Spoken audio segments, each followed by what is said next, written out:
Shalom, this is Rob Vanoff, and in this video we're going to be going over Chapter 6 vocabulary for Dr. Mounce's Basics of Biblical Greek, his 4th edition, and I think we're going through pages 48 through 50 in the printed book, and here we go. So our first word here, let me zoom in just a little bit. Agape. Agape. So notice the accents on the second syllable. Agape. And it is, we see this he here, that's our definite article, our feminine definite article. It's first, what we'll call first declension. For those in the class who will learn what this is. Agape. And that translates love. You see that this root occurs 116 times. Next we have allos. Allos. It means other or another, and it occurs in all three genders. Masculine is allos, and then alle, so we replace the os with the a, and we get alle, that would be if it's feminine, and then allo, with just an omicron ending, allo would be the neuter. So this is occurs in all three genders.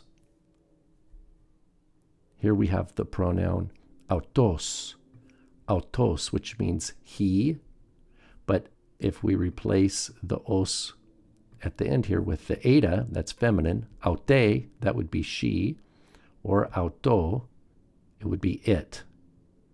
Autos, aute, auto. Continuing on here to the letter beta, basileia. Basileia. Maybe you like the spice basil. Well, that comes from basileia. Basileos is king, but here we're learning the word for kingdom. Basileia.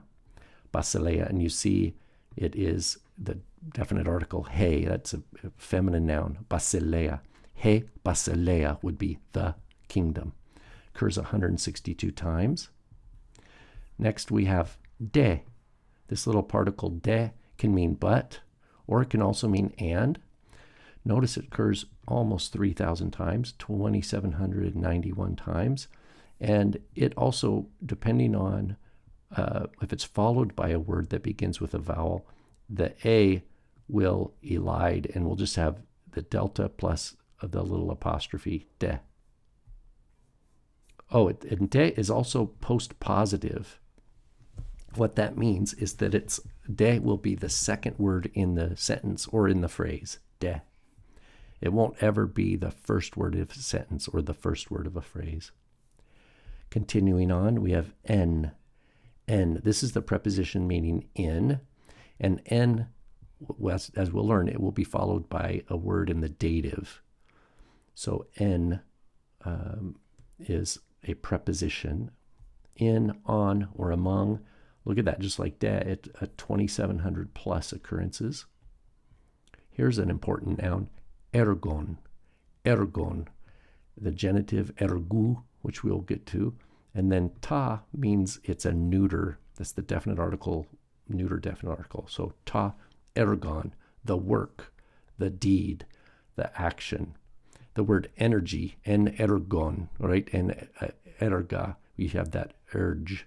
And the G comes a J in English for energy, but ergon, it means work. Kairos, kairos. This is the word for time. Maybe you've heard kairos in a situation. Nothing's coming to mind for time. I know we have it in English somewhere, but kairos, time, season. And it can mean appointed time also, kairos. Then we have nun. Nun, it sounds like how you say the Hebrew letter n, right? Nun. But in an adverb, it can mean now. As a noun, it can mean the present moment, nun. But it means now. We have our nominative singulars of the definite article here. Ha, he, ta. They all mean the.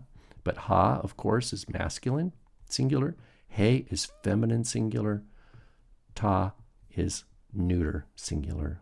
And as we'll see, the ha is going to be a second declension, as is the ta, but the he will decline in what we call the first declension. Continuing on, we have hati.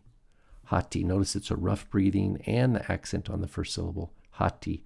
It means that, since, or because 1,294 times, and it can act as quotation marks.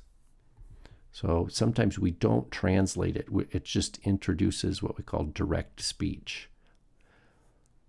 Continuing on, u is not 1,600 times. It can also be uk or uch, depending on the spelling or the opening sound of the following word, right? The word that comes after it. They all have the u, of course. If you remember, like when in English we say a car, but if the word is elephant, I say an elephant. I don't say a elephant. I say an elephant. And why do I add that n?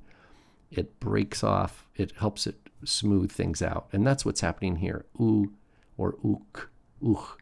It's a consonant that's introduced to allow this flow, but it doesn't change meaning.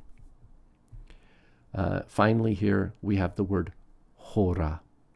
Hora starts with a rough breathing and the accent on the first syllable. Hora. And it's where we get our word hour. Now, in English, we don't pronounce the H when we say hour. We don't say hour. We say hour. But in Greek, hora, hora, you say the H sound or the rough breathing. Well, there you go. Now let's look at Mounce's numbers here. Remember, total word count in the New Testament is 138, 148. We've learned 39 words so far. If you multiply those by how many times they occur throughout the New Testament, you're at almost 35,000. And so, or that's this chapter, sorry. So when we add it to what's before, we're at 51,000, which is almost 37% of the words. That means if we just rounded that to up to 40%, that means 2 out of every 5 words you would recognize. So that's really amazing.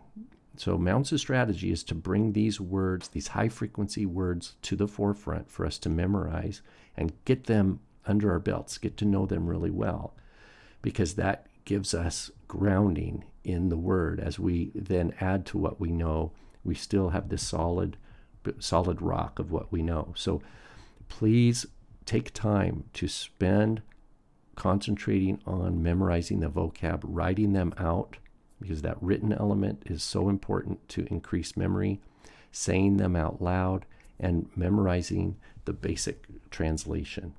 All right, well, I hope this is encouraging to you, and we'll just keep at it. Shalom.